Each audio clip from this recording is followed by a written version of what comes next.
Watan Ramadana wata ne mai albarka da falala ga al'ummar musulmi, kuma abin koyi ga duk masu sha'awar sanin abin da Musulunci ya tanadar game da wannan ibada mai girma ta azumi. Kamar yadda Musulunci ya koyar, Ramadana wata ne na musamman domin a cikinsa ne aka saukar da Alƙur'ani mai girma, kuma azumtar wannan wata ya kasance daga cikin rukunan Musulunci guda 5, ma'ana wajibi ne ga kowane musulmi mai lafiya da kuma hankali. Shigowar watan Ramadana, ana ganin watan Ramadana ne ta hanyar duban sabon wata, kuma musulmai a ko'ina a cikin duniya suna yi wa juna albishir da wannan lokaci mai albarka. Ma'anar azumi da muhimmancinsa. Azumi a watan Ramadana ba kawai rashin cin abinci da rashin sha bane daga hudowar alfijir har zuwa magarba, tare da nisantar duk wani abin da zai karya azumi. A'a, wannan ibada tana nufin ƙara taƙawa, wato tsoron Allah da kuma tsare zuciya daga zunubin da ke ƙazantar da zuciya. Daga cikin abubuwan da azumi yake koyarwa, yana koya mana haƙuri, juriya, tunanin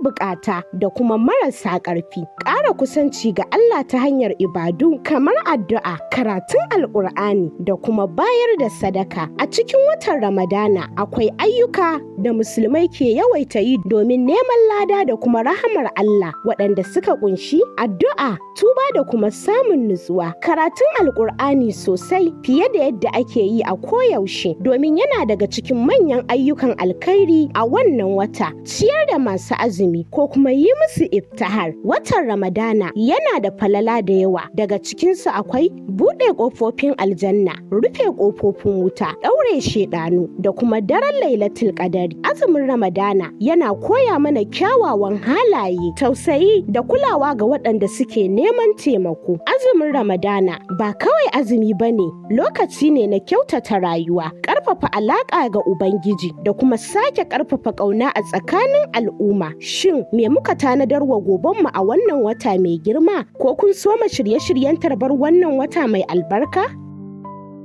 Ku hanzarta ɗauko apps ɗinmu a Play Store ko kuma ku garzaya website ɗinmu a www.bakandamiya.com domin ci gaba da samun irin waɗannan bidiyoyi. Ku yi subscribing sannan ku danna alamar ƙararrawa.